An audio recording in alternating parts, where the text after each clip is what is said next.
that light behind me is shining on top of my head. There you go. Yeah. All right, so we getting ready to go live. So I'm setting it up and we just gonna have a conversation. So just follow. I throw stuff out, and man, I'm a student sitting at your feet tonight.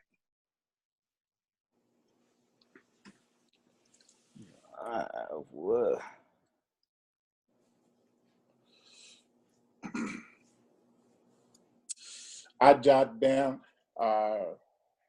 some the things that I've taught over the years at different churches and stuff. So, but I want to get into that part that I'll start with that part that you just said. Okay. About how I got started. All right. So, man, we are live. I'm going to give people a few minutes to come on in. I'm going to share this on a couple of other platforms. We are on. Man, this is the highlight of my year right here. Oh, please, come on, man. Man, listen.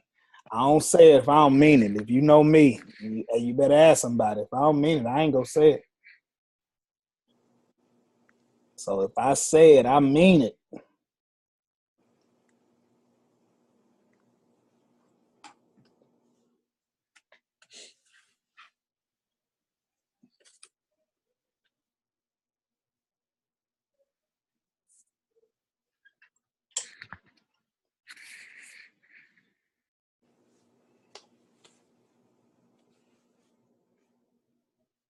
Pastor, I tagged you too, so you highlighted on here, so it's probably on your page too.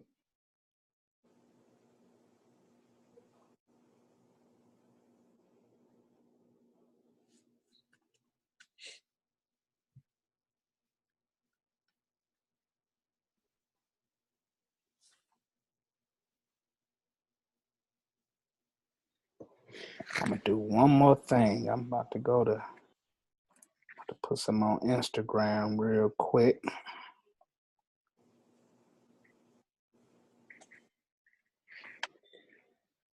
Instagram, can y'all see this man that's on this computer screen right now?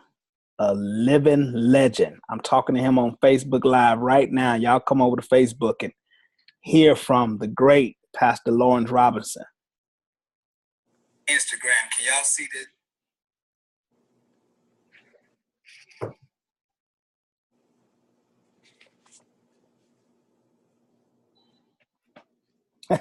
Tyrone, that's right. You know, I'm not going to say it if I don't mean it. I'm not giving accolades to anybody I don't believe. I just keep my mouth shut. Yes, come here, Romy. What's up, man? You've been with me all day on all these conversations. What's up? You can make me turn red, man. Courtney Wells, man, listen, you want to hear what this man is getting ready to talk about, man. He gonna bless your life. Trust me.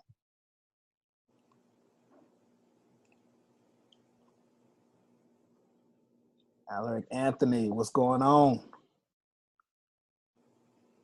Yes, sir, Courtney. Trust me.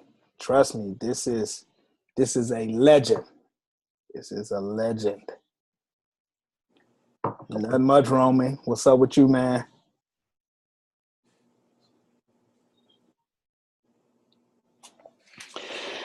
All right, Pastor. We just gonna let people kind of come in the room, but I want to respect your time. Let me just kind of open up by saying thank you.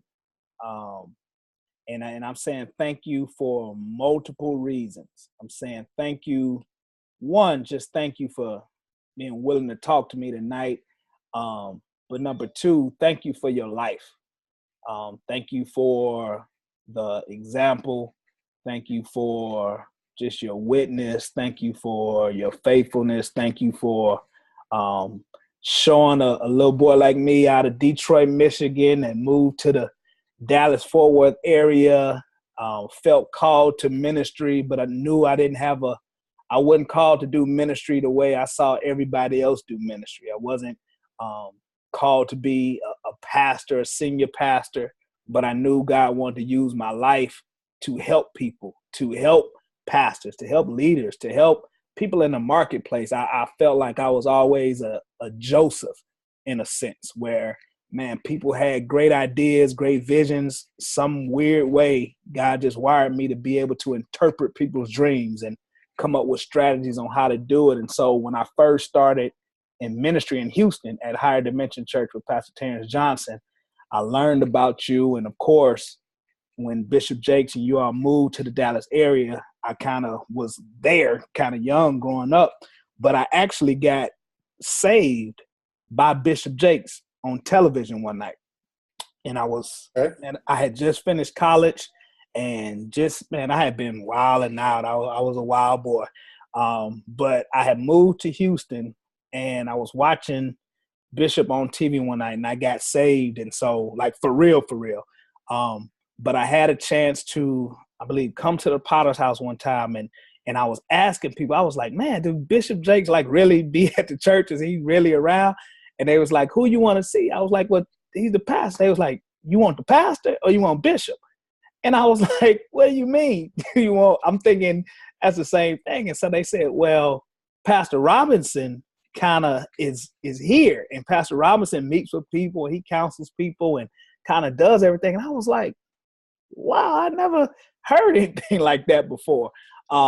And so I come to learn about your role. A good friend of mine, Corey Hughes, used to always tell me about you.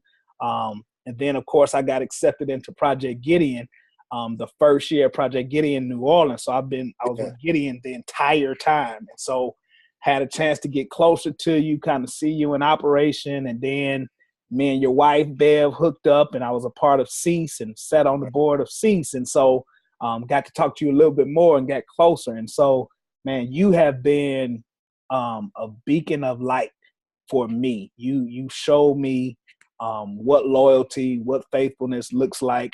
I got my crew, and it's a crew of us, me and Odell Dickerson at New Psalmist and Derek Noble at Mount Zion. And so we kind of like the three amigos. And so we talk and we share kind of everything. And we sat back some years ago and was like, man, we need to do something. We was like, it's nothing that exists for the two-man per se. And that's kind of where this idea came from, where I wrote this book called It Takes Two. And this whole concept of a two-man, but we sat and we would meet in Baltimore and Nashville and different places. And we was like, man, it's nothing that kind of shows you how to do this.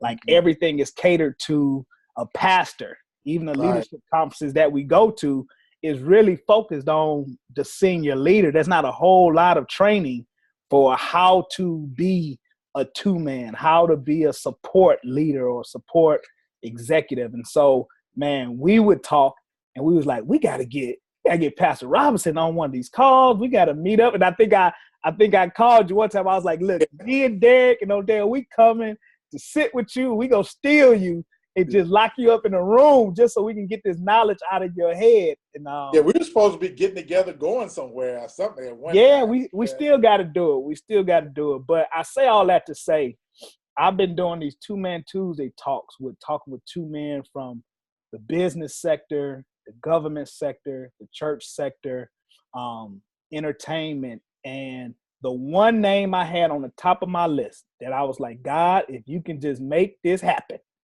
I want to talk to Pastor Robinson. And, we have had some intimate conversations because I felt like, all right, Pastor, you got to give me something. Like we dying to hear from you. It's so much in you.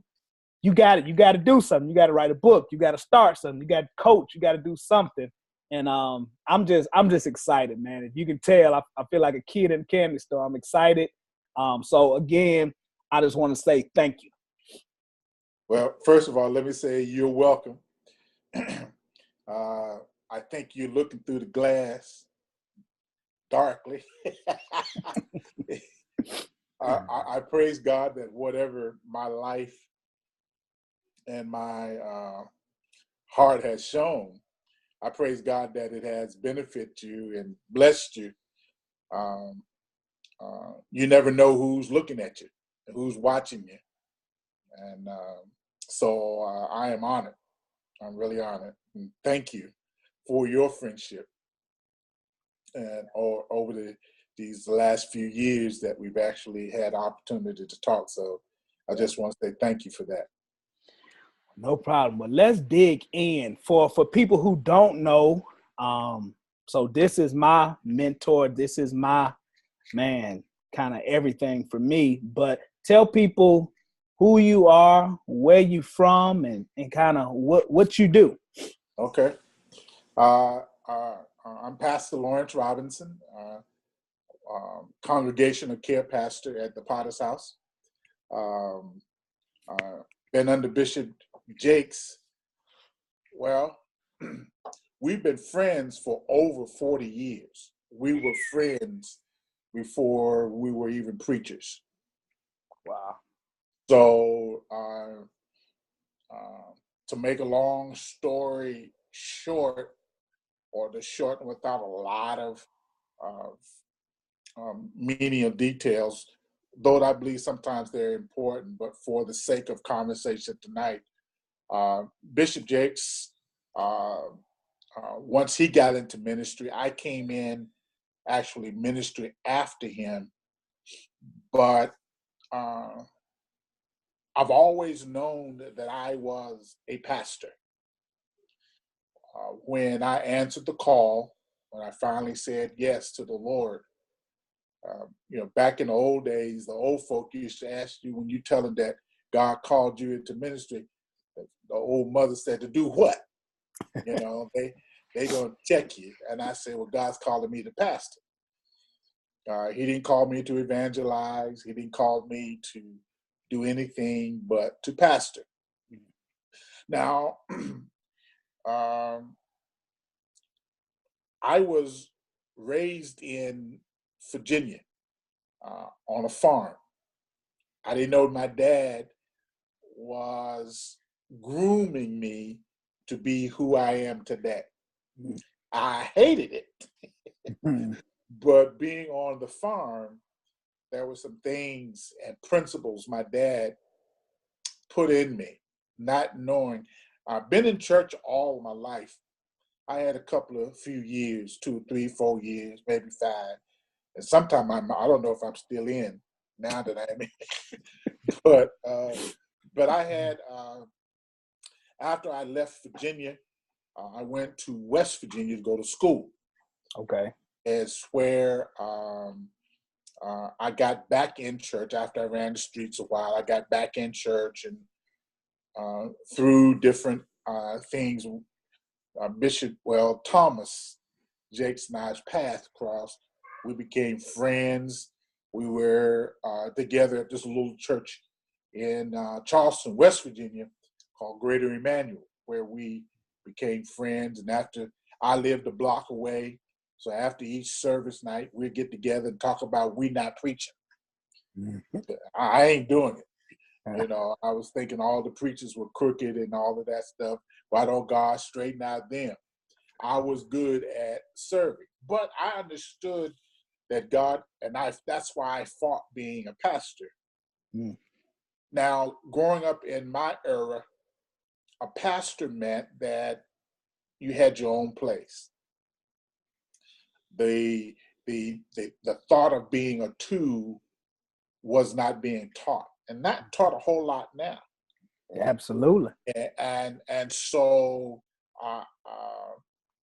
to move up, Bishop went up to Smithers, started a church. I stayed at the church I was at because I still had family there, and I was serving at the church. But in the same process, I was going back and forth after I got off work, helping Bishop Jakes build his church because we were friends. And so finally I decided to go up and join his church after many years, well, a couple of years of God kind of whipping my behind. And I knew there was more for me. So I told Bishop, I said, Bishop, God has called me to pastor, and I want to send unto you for a couple of years to glean from you about pastoring. Okay. He turned around, looked me in the face. He says, okay, we'll see. That's all he said. Mm. So I it started serving, doing whatever was in place to do. Was a worship leader, um, uh, helping the other ministers, and I was his youth. Uh, uh, if you can believe that, I had an afro with a part in it. I was his No, youth, sir. No, youth sir. pastor. Yeah, I didn't do the jerry curls, but I did the afro. And so as time moved forward, I felt by his ministry, I felt connected. God tested me. Mm. Uh, um, I lost my first wife. Uh, God took her home, and Mm. then left me with a wonderful woman that I'm with now for 35 years in Beverly. Right. And That's my girl. huh? I say that's my girl. Yeah. So I got involved, um, and finally when I went to join Bishop Church, I told him that, and he says we'll see. And so we started working, doing whatever I needed to do. He had a ministry that connected. I got everything I needed to start my church. Here was my Isaac. Mm. I ended up uh, marrying a piano player and choir director. God woke me up one morning and told me to pay $500 for this Hammond B3 that was sitting in my basement that didn't belong to me. That's a story. I Mm. paid $500, refurbished it. I uh, I was a drummer and a bassist. I had everything I needed to start my church. So I thought this is about time to start my church. Okay. I had told my wife, she was on board. She was ready to go with me. But Bishop and a few of the leaders of the church went to this conference in Maryland. And I think it was Bishop Mears' conference. And he preached a message about God blessing corporately and dealing with you corporately. And he was, I'm not going into a whole message, but he was talking about uh, the battle of Ai and Mm-hmm. how one man caused a whole nation to suffer. Right. And he did an example that stuck with me for that whole conference. I can't tell you anything else at that conference all week, because when we go to the conference, I would take notes on worshiping, notes on marital. I worked with the marital and did premarital ministry and all of those things to take back. But I Mm-hmm. was thinking I was preparing it for me and my church. Okay. But when Bishop Mears did this example, he said this one thing about being corporately and standing together. He says, if I hold my hand like this and I smack you upside your head, it will hurt, maybe do a little damage. But if he says, if I take this little finger, all of my fingers are good. Mm-hmm. All of them have purpose. They are different sizes. But if I pull them all together, Mm. now let me hit you, I can probably take you out. Wow. So if this little church and this little church on the corner and this one around the corner, all of you come out the same church, basically, Uh-huh. if you would take your strengths and pull them together, Wow. you'd be more effective in the kingdom. Yeah. Why did he say that? Because I knew I was connected to him, but I knew Right. God called me to pastor. In Mm. our culture and upbringing, you weren't called a pastor in a or under under shepherd or anything, we would call an elder. But Okay. if you was a pastor, you had to have your own church. So I was having conflict. God, I know what you called me to be, but I feel connected to this man. And when Bishop Mears preached that message, I went back to West Virginia and prayed for about 3 weeks. And we had a conference called Back to the Bible. I don't know if you remember that, way back in the hills of West Virginia. And I was his adjutant at the time. He come out, he preaches wonderful message. And when I came, I was helping him get undressed and everything. So I said, and because Bishop sweats a whole ton at the time. So I told him, I said, sir, you remember me telling you that I was wanting to be started church, was gleaning from you? He said, yeah, I remember. I said, I just wanted you to know that I'm here to stay. That decision caused a rift in my home. I won't get into that. Okay. I won't get into that. But a rift in my home. Wow. It was a test. To make a long story short, to come around, God healed the rift. My wife became the first employee of T.D. Jakes Ministries. My drum set became the first drum set that we had. That Hammond B3 organ that I had became the one that we traveled on the road doing conferences with. Wow. And I call that my Isaac because I had it all for me. Yeah. Then God said, sacrifice it. Well, wow. I did. Not knowing where we were going. There was no prophetic word that we were going to be on TV, whatever, but I felt connected to the man of God that was before me. And then in service, in one of the services there, I had like a lot of preachers, young preachers doing, oh, I want Bishop Jakes' mantle. I want Bishop Jakes' mantle. Oh, if I could get it just like, I was trying to mimic his thought process and his words and his mannerisms. Because I wanted to be like him. And I kept saying, God, I want his mantle. One day God spoke to me and says, mantles are passed on. Somebody has to give it up. He has to leave in order for you to. And I said, whoa, wait. I don't want him to go nowhere. Right. So my prayer changed.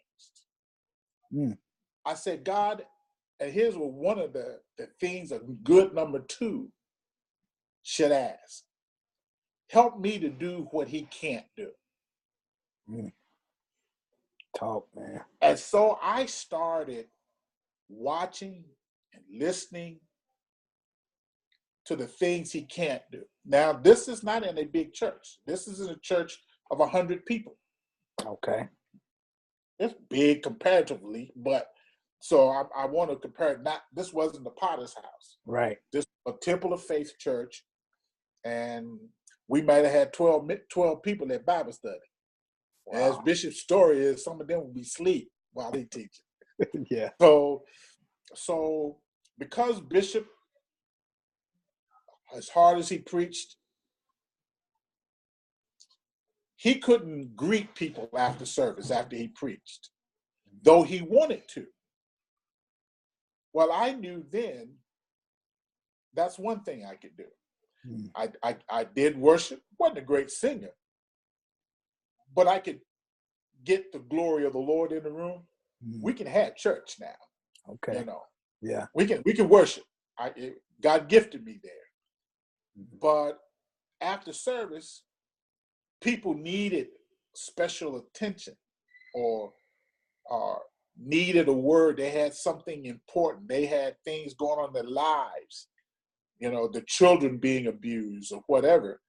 But Bishop was soaked. If he had hugged and ministered to them, they'd be wet. Mm-hmm. So I began to, and I thought because he set me beside him, he's given me the scepter to work and to lead. Wow. So I started doing what he couldn't do. Mm-hmm. Not that he didn't have the ability to do it, but why would he need to run in after preaching as hard as he did, to change clothes, watch, to get out just to shake hands? They are looking at me sitting beside him. I began to do pastoring. I began to meeting the needs. Oh, yes, I had the people say, I don't want to talk to you. I want to talk to Bishop Jakes. Right. Well, a couple of them, I told, well, this is the closest Bishop Jakes you're going to get. But I said it nicely. Yes, sir. But I began to walk in that light, and as the more that I supported him and what he couldn't do, it also says now he can do more. Mm-hmm. Yeah. He doesn't have to do everything. Yeah. Growing up in church all of my life, and I've been in holiness, Pentecostal, whatever you were, titles you were, I saw a lot about, and here's the thing. I did a class called Preserving the Light. Okay. And it birthed out of the fact, because I've seen so many of our leaders die before they could enjoy the fruits of their labor, because the church required them to do everything. They had to do the funerals, they had to go to the hospitals, they had to do the weddings, and they had to counsel this one, they had to counsel that one. They did everything. But number one, there's a lot of different reasons why the pastors either couldn't trust the people or didn't want to trust the people, or the pastor was controlling. Whatever the things were, it killed them. Our pastors were dying at 50 and 60 years old, just when the church was starting to blossom. Right. Then some young pastor comes in and walks into the fruit of the labor of that pastor in front of him, and then his family and everything get kicked to the curb. Yeah. Wow. So my passion, if you need to cut me off, just tell me. No, let me just jump in, because I just want to reiterate a couple of things that you said before we move on. So one, early on, you said you went to Bishop Jakes and said, let me sit under you and learn. And that stuck out to me. And I want to just kind of hear your take. Like, nowadays, most people don't do that. Most people, like, God called me, I'm going to tell my pastor that I'm starting a church, or this is what God told me. So I'm not asking you, I'm not getting your input. I'm telling you this is what God told me, and I'm getting ready to go do it. Why do you think that's so? Because that just stood out to me when you said that. You went and said, I want to sit under you and learn. Why is that not happening much today? Because people have their own agendas. Because they did hear God speak to them, and I trust them. I got a testimony that I'd like to share about that. Okay. While I was serving Bishop, thinking that I was going to start my own church, I was working with the marital ministry. God started giving me stuff, and I was putting it together, and I was running it past him. And Bishop said to me, he says, wow, man, he said, I want to use some of your stuff. So that told me that he thought my stuff was good. Okay. Well, my family church back in Virginia asked me to come do a marital workshop. I've always been a submissive and I always reverence my leaders. And so I went to Bishop and I said, hey, my mom and dad's church want me to come on do a marital workshop.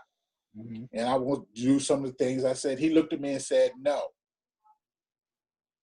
And then he went on about his business. So, I said, wait a minute. Oh. But this ain't your church. I didn't ask you, could I do it at your church? I didn't say that. I thought that. Right. But this is my mom and daddy's church.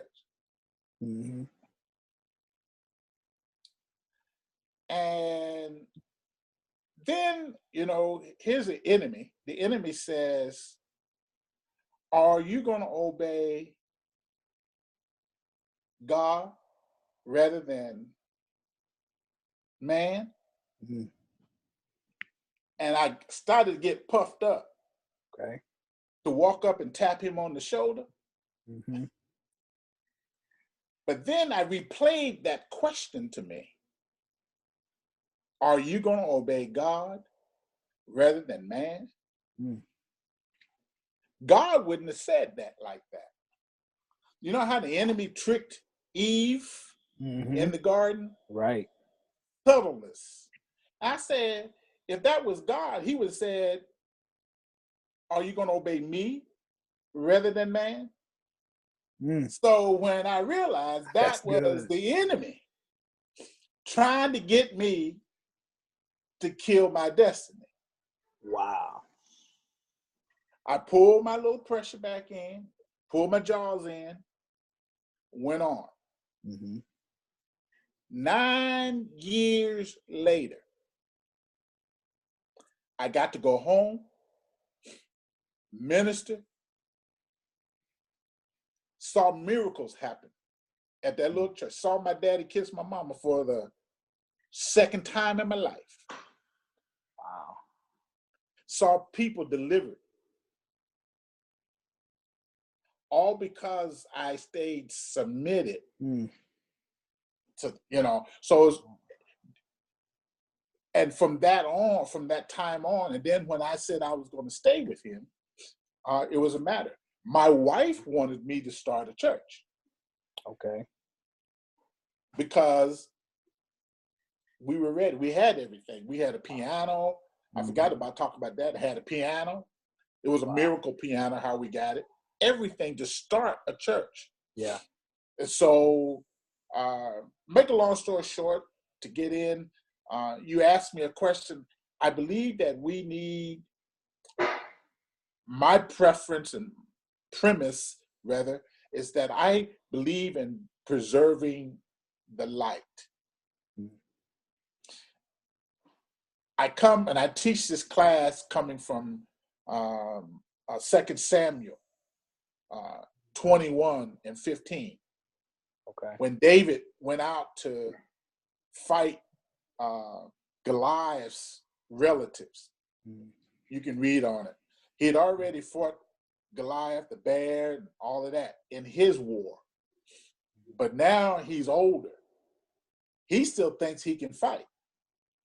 So when Goliath's sons or relatives stood up to fight him, they knew he was weaker and they were about to kill him. But Abishai and the team under him, his number twos, stood up and said, David, you need not fight in these battles any longer. Come on, man. Because you are the light of Israel. If we don't have you, we cannot see where we're going. You have raised us up enough to fight. Let us do the fighting now. Yeah. So if you read the story, they did all the fighting. They told David, you stay back. Let us handle this. Yeah. And here's a key part. If you're looking at me here, the last verse in that 21st chapter, it says, and I'm not going to quote it right completely, but it says, the battle was won by David and his men. He didn't fight the battle. Yeah. Yes, sir. So you have to be able to be willing to be nameless. Come on, man. Yet you're in the valley fighting. Yes, sir. Yeah. Yeah. And God. that's I'm sorry, but yeah, that's the premise of my book. It Takes Two, who is Yeah. helping you lead, Yeah. because you won't have your name in lights. They won't call your name, but something inside of you should say the victory is more than my name being in lights. Yeah, exactly. Exactly. Because we all win. I see so many little churches today, the pastors are struggling. Mm-hmm. If they would come together and work, because what is your purpose? If it's about souls, Come on. we can do a whole lot of great things together. Right. Is it just me having I tell people all the time, they say, I never see you preach at the Potter's House. I said, I have, but I don't care if I do. I preach every day in my office. My desk is my pulpit. Yes, sir. I talk to people all over the country. I tell people I pastor more people. My sector of people that I take care of, that I've been allotted at the Potter's House, I pastor more people than most pastors would ever think about pastoring. That's right. Because we're doing it as a team. Yes, sir. Yes, sir. Let me ask you this. So Okay. one more thing before you, and we'll continue going. You talked about your Isaac. And in my book, I talk about it because for me, I started my own company back in 2001, consulting company. I've worked with a lot of entrepreneurs, artists, a lot of pastors throughout the country. And so kind of like you, when you said you felt this call to your pastor, when I met Darius Daniels, that's kind of what happened with me. And so I'm doing business, and Darius was a client of mine. And so what ended up happening, I felt like God was connecting my soul to his. And so I remember I felt like God was saying, leave Houston and go support him, go help him. Now I'm wrestling with a million things in my mind, because that's how my family eats. Like I was a full-fledged entrepreneur. Like that's how we ate. That's how I took care of all of my family. And so when I felt this thing, it was like, kill it. Like shut it down and go work with him. Man, I went through so many. It felt like I was in the Garden of Gethsemane. I felt like that Isaac situation. It's like I felt, even when I did it and I was leaving and got on a plane coming up here, I felt like I was walking up that mountain, sacrificing the promise. Yeah. So I speak to that a little bit. So I just wanted you to kind of expound, because you went through, and I speak about this in the book too, about the two man and his family. And sometimes the ambition or the peer pressure that comes from inside your house sometimes to tell you you need to go do it. How did you handle that? Like what type of weight and mental anguish did that put on you to say you're sacrificing Isaac and knowing that everybody around you weren't on board with that? Yeah. I'm not going to go into details, but I would tell you this. It was one of the most challenging things. I went through the loss of my girl's mama. It was tough.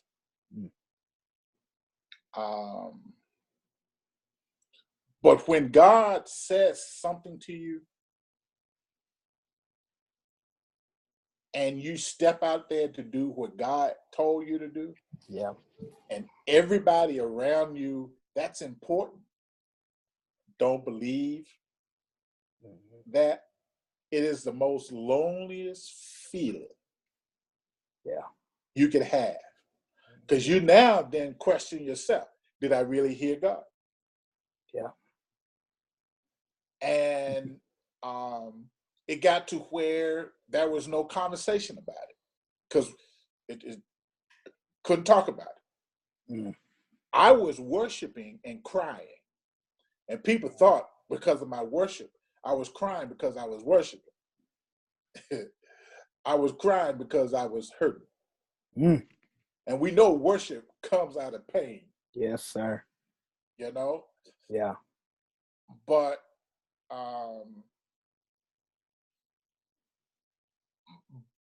But I had people that I respect come up to me and say, you know, God gonna work it out for you, and they didn't know. I thought, work what out? Because I'm going, how do you know? What do you know?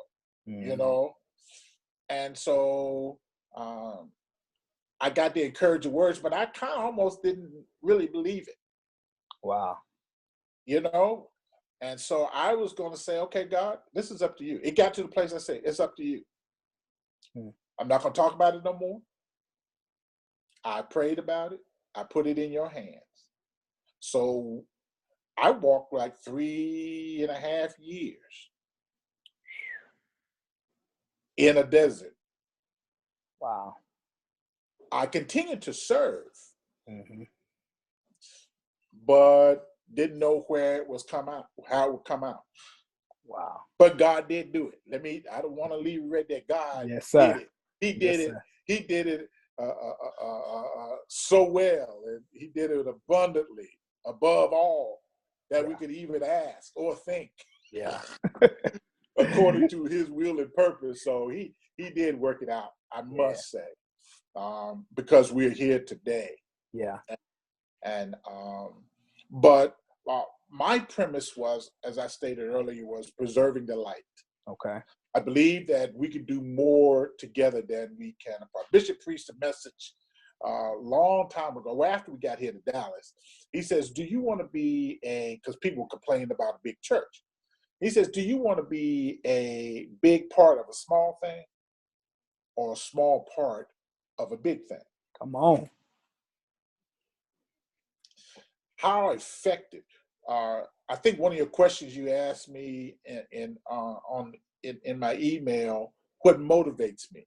Yeah.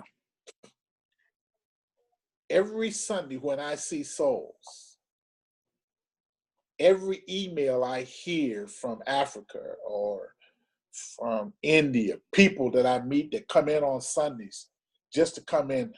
One of the things I'm over is baptism, and I see we've had people come in from outside the country of U.S. just to be baptized. Wow. To know that I am a small part. They didn't come because they heard me preach. Right. But I got to serve them and minister to them in my area. Yeah. And so I think because now I know Bishop, he can go to Africa. Bishop can go to Africa. He didn't go to Australia.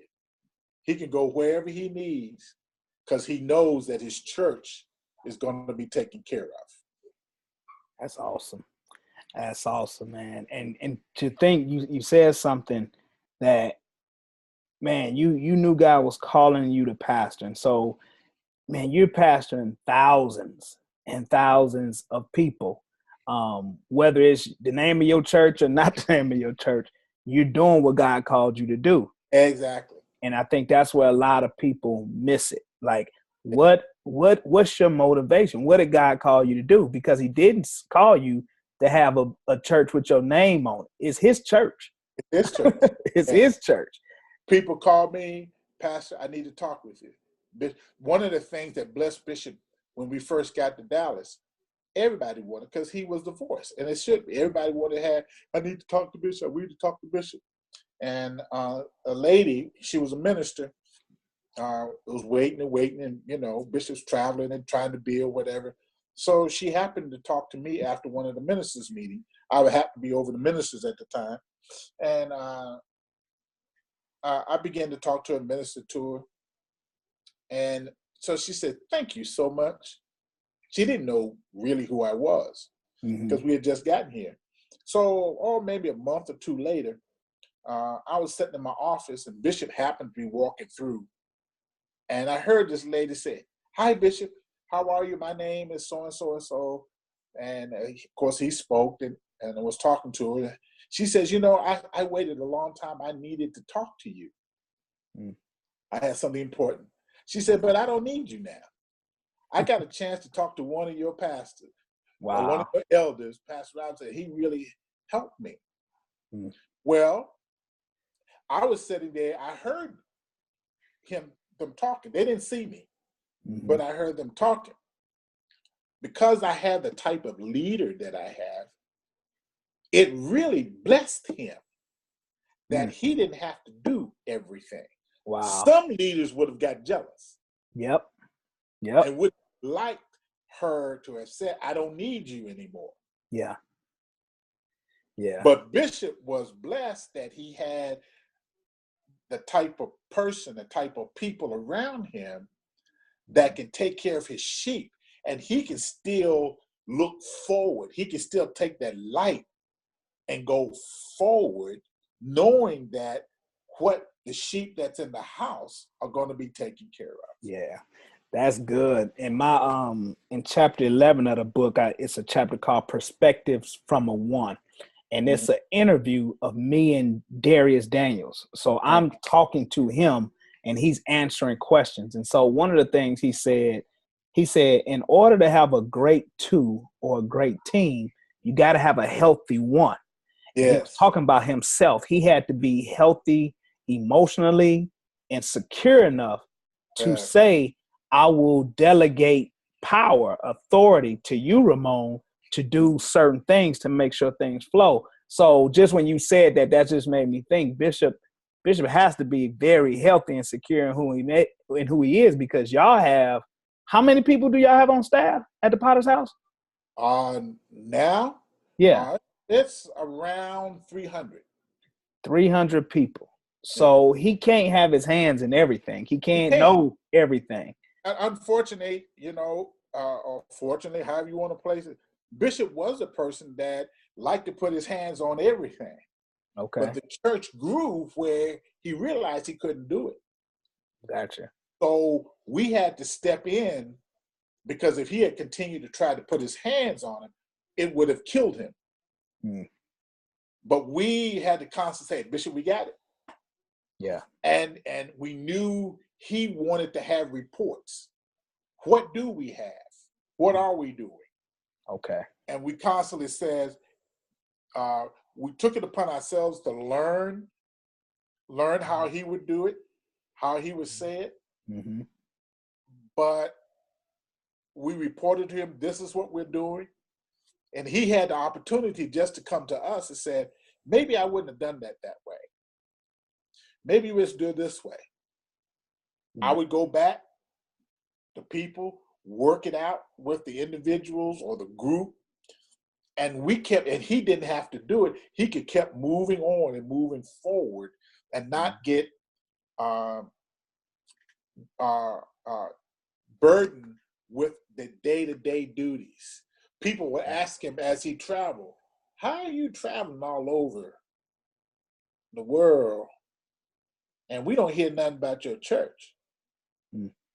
He told them, for one thing, the people that I have around me and I have in place, they love me and not what I have. Wow. So our goal was not to hurt him. So to good. Preserve him. Yeah. Because he was the type of person, if he had it, and that's what he did. He took 50 families with him down to Dallas. Yeah. So hold on. So I wanted to spin there because I want people to hear that a little bit from your side. So I'm a part of Project Get In. I'm at Pastors and Leaders every year. So we hear him tell the story to us. And so I want to just give people a different perspective from the two-man, kind of what that was. And so just before we go on, just if people are logging on, if you watch this later, man, this is Pastor Lawrence Robinson from the Potter's House, my mentor, the ultimate two-man, a giant in the kingdom. So he's talking to us. And so we just having a conversation. So some people, y'all go jump on and jump off. Some of y'all may watch this later. But this is a big night for me. As I'm releasing this book, It Takes Two, Helping You Lead, I was able to interview you and get some questions and some insight, just a little bit of your wisdom. But I will say this to everybody. Y'all stay tuned for what Pastor Robinson is going to release soon. I have been pushing him. I've been pushing them like a little brother, pushing them, enforcing them, and I feel like I'm gonna get some leeway in this area. Soon we're gonna have some resources coming out of Pastor Robinson, man, that can help all of us understand how to be a two-man, how to, live on purpose and hold up the light. So let me just jump in there. All right. So Pastor Robinson, you were with Bishop. Y'all were in West Virginia. You felt called to him. You sacrificed your own church to help him. Now tell us, so how did this transition happen? And what did that feel like or look like for you and the other families who just packed up everything to, is one thing to follow him when he down the street. You packed up and followed him from West Virginia to Dallas. Tell us about that. This was one conversation. I happened to be down at his house, and we were talking. And you got to know that Bishop Jakes, he doesn't hold anything back. If he's thinking something about you or whatever, he's straight up, straight to the point. You don't have to worry about what he's thinking or where he's going. And I was concerned. Now my wife was working with him, but leaving the church, I had a wonderful job. Plus, I was, me and another pastor were assisting there. I didn't know. I said, I'm not staying here. And he went on to say, I'm trying to ease this. He was trying to push me into the leading of the church there. Okay. It was trying to just, push me there. And I was pushing back. And so he told me he was frustrated with me. Well, why? What did I do? And after he said that, I looked at him because I know we were in the process of leaving. And I looked at him. I said, sir, where that goeth, I go. Your people shall be my people. Where you eat, I eat. Now, mind you, I had a major job. I had a wonderful, could have been retired by now. Wonderful job. But I felt connected to the call that I was willing to walk away from that job, families around me, because I believed in where we were going. We did not know what we were getting into. Because it happened all of a sudden. If you ever talk to Bishop, this was not a prolonged decision. This happened in a matter of 6 months. Wow. We were moving. So I eventually set my wife and my children down while I was staying back, coming down on weekends to help, because when you grew the first Sunday, if you hear Bishop's testimony, the first Sunday, 1,500 people joined. When we got to Dallas, well, you got to mind you, all of these people, nobody knows who they are. So he was, in a sense, outside of the families that were doing multiple things, but we also were bringing ushers down. We had to bring people that we could trust to count money and all of those things to help. So I was coming when I can with my job, but I was also in the process fixing my home so I could sell it. Okay. Then I came down a couple of months later. So when I told him, he fell out laughing when I told him. I said, your people should be my, where that goeth, I go. And so it wasn't hard for me because he didn't have to tell me that he believed God saw the Potter's House and 30,000 members or whatever. That's so unreal. Yeah. When we saw the church that we had, it only seated like 3,000, 4,000 people. We were in awe. We couldn't believe God would do something like that for some country, West Virginia folk. Wow. So I say that because I believed in the light that I was holding up his own. I teach part of another lesson from time to time. If you remember when, and so many twos get messed up. When Moses was fighting the Amalekites, if you remember, yeah, and his arms was up, they were winning. When he got tired, the Amalekites would win. That's right. And it was Caleb and her that stood to hold Moses' arms up. So many people get so enamored with the two guys that was holding up his arms. And they begin to think that because of them, we are winning. But Moses, God was using Moses. Woo! It was that's strong, Pastor. And then we get so busy with watching people who are right beside the man of God. They were up on the rock with him. But it was Joshua, the next in line, who was down in the valley fighting. That's right. So I tell number twos, don't pay attention who's always carrying his satchel, who's carrying. That don't mean that he's the number two. Sometimes your number two is a person who's willing to go into the heat of the battle. That's right. That's right.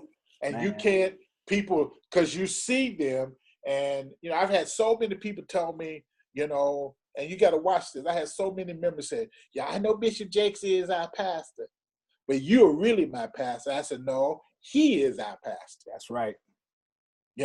I've had seen so many young men because a few little members tell them to go out and if you start a church, I'll come to your church. That's the biggest setup. Come on, man. Because just because you're holding up the man's hand doesn't mean you can do what he does. Right. Not grace for it. Yes. Yeah, not grace for it. And half of the members that they will get, people wouldn't even know who they were if they wasn't holding up the hands. Exactly. So you eating off his table. Yeah. And but even with those two guys, the Bible says something in that they found a place, a solid place for Moses to sit. Our job is to create a firm and a solid place for the man of God to rest, to know that as he is looking out and looking forward, that he don't have to look around him. Or where am I going the next step? What's my next step? Yeah. He can look and see down to 5 years down the road, 10 years down the road, to see what the Lord wants him to do without worried about where the bill's going to get paid or how to, those minute things that we as number two should be in place to take care of. Yeah. And I'm not going to keep you all night because I can do this. We still here all night. But I'm going to ask you two things. So one chapter, I talk about the qualities of a two-man, and I make a comparison to a horse.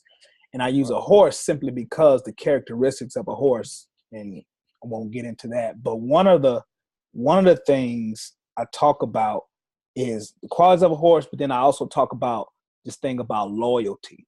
Now, how long have you walked with Bishop? It's over 40 years. Over 40 years you've been walking with the same leader, same friend. Now, loyalty, and I talk about loyalty, this is something I learned. Actually, it was a conversation that Brian Houston had with Darius Daniels. They were in Australia somewhere. He was talking to some leaders. He said loyalty is tested when you have offense and when you have opportunity. Offense and opportunity. So everybody say they're loyal until they get offended. Or everybody say they're loyal to a better opportunity comes. Speak to that a little bit, and then we'll go to the last little topic. But just kind of, when you think of loyalty and just kind of hearing what I said, what's your take on that?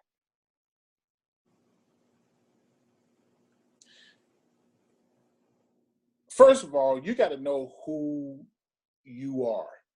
It's not that I don't think I could pastor a church, but what would be the quality of my church? What would be, I don't believe God had called me to touch the world. If I had of did my own church, I would have had I don't know, since I didn't go do it, but I'm able to touch more people where I sat now than I would have. And you got to understand, if you are thinking that you're it, then you won't stay. If you think that you are called to do the exact same thing, you ask the question, here's some qualities. Here's 7 things that I teach this class from time to time. Are you a part of a few good men and women? Can you work with just a few folk? Do you have to have a lot qualitative? Do you have to have a crowd of people? And this class is taken out of Nehemiah. Okay. Can you follow your leader in the downtime, bad time, in the night season? Because this tells everything. I told Bishop when I was telling you earlier about when I told him I was going to stay. I told him, and I quoted him 1 Samuel chapter 14:7. Do all that's in your heart. I am with thee according to your heart. Not what you got, not where we're going. That's so I'm good. with thee. Yeah. According to your heart. Then he says, lo, turn. And I told him, you don't even have to turn. You're going to feel me behind you. You don't have to look for me. You're going to know that I'm there. And so you have to be a person that be able to follow somebody in the night season with just a few people. Okay. Can you follow your leader and not knowing where he's going? Without him telling you everything? Yeah. Can you follow your leader if he's riding and you walking? Some people think the leader has to be common to them. That's right. But sometimes the leader has to be elevated to a place where he can see further down the road. The Bible says that Nehemiah was riding on a horse, on his beast, while the rest of his followers were walking. They were walking at night, not knowing where they were going. So good. You know, can you walk while your leader is riding? Can you be motivated to work with rubbish? And this is about when they were instructed to build the wall. Does everything have to be nice and placed, pristine for you to come get your hands? Are you willing to get your hands dirty? Can you be able to teach Bible class and go shovel dirt and stuff around the church afterwards? You know, those kind of things. Can you follow your leader in the midst of ridicule when Sanballat and Tobiah started laughing at him? When your family, my family, start telling me, look at you following that man. Come on, man. You ain't supposed to be following no man. You're supposed to be following God. You said God told you you was going to, but you had to take that ridicule without really saying anything back. Man. So those are some of the qualities that a person has to be able to take and walk through, and it's all tests for you. Yeah. You know, I've had other people offer me churches. Why? Why do I want now at this age, I ain't not starting a church. But even when, you know, I know somebody said, well, maybe you might be catered when you get 85. Oh, no. Pastor, let me interject there. I just kind of want you, because I feel like some people who are watching, man, I just feel like what you just said resonated with some people. I mean, especially when you talk about the ridicule, Yeah. the rubbish, the walking, and Night. your leader riding and you walking, and like he got more and you doing all this serving, but you feel like ain't nothing happening for you. So just minister to who's ever watching and whoever watched is kind of right there, because I feel like you just touched on something, and people are struggling right there. Yeah. I believe I am what God called me to be because of first hearing the voice of God, hearing and being obedient to a call. The call was for souls. If you are listening to me, if your call is not for souls, and being a number two, I watch the altar call every Sunday, because if there's nobody that comes to the altar, I'm nervous. And I believe that we could do more for the kingdom. Bible says Bishop Jakes will never know everything I do and say. He's a man. He can't pay me enough for everything that I do and say. And he blesses me, so I'm not complaining. Right. But God said he will reward you for every deed done in your body. Every day, I get frustrated, get mad, all of that stuff, as anybody else would. But after I pray and realize the thing that made me mad, 10 people said I did something to bless them that day.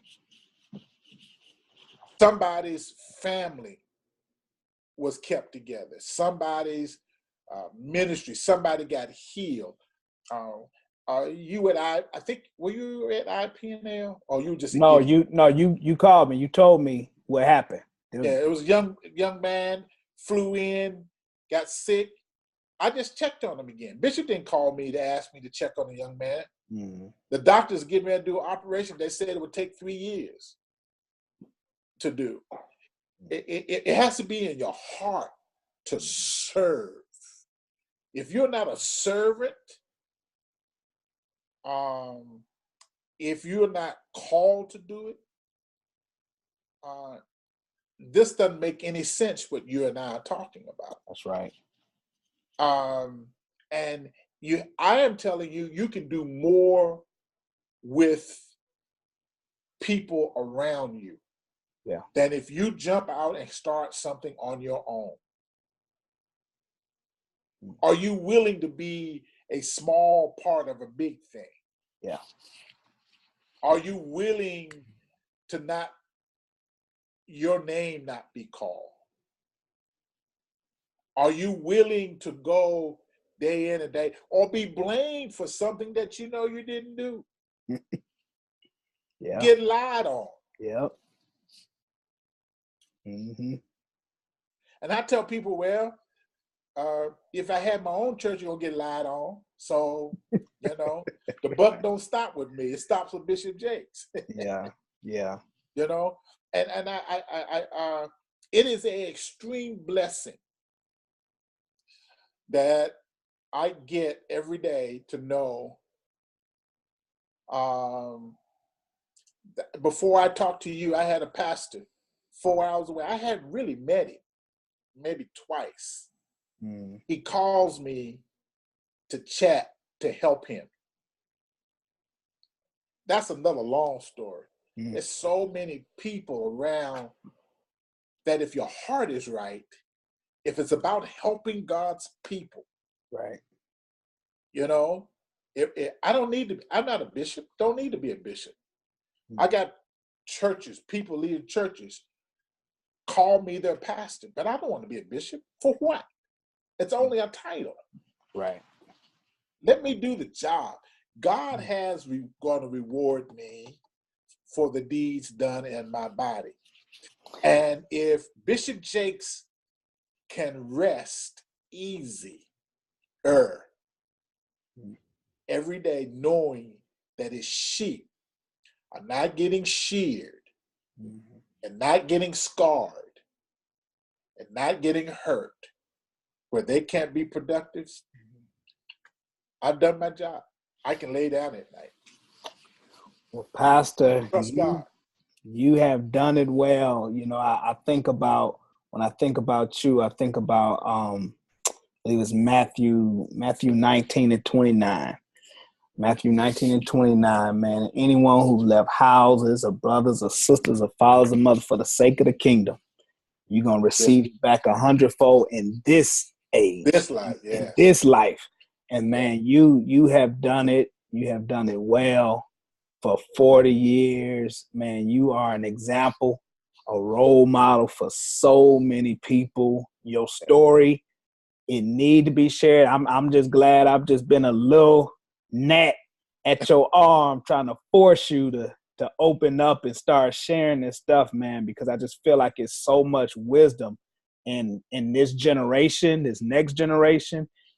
Even someone that's been doing it a long time. I've been doing ministry almost 20 years, but so many people need to hear your story. They need to hear your teaching. You need to do something, man, where you just do enemy wants to divide us. That's right.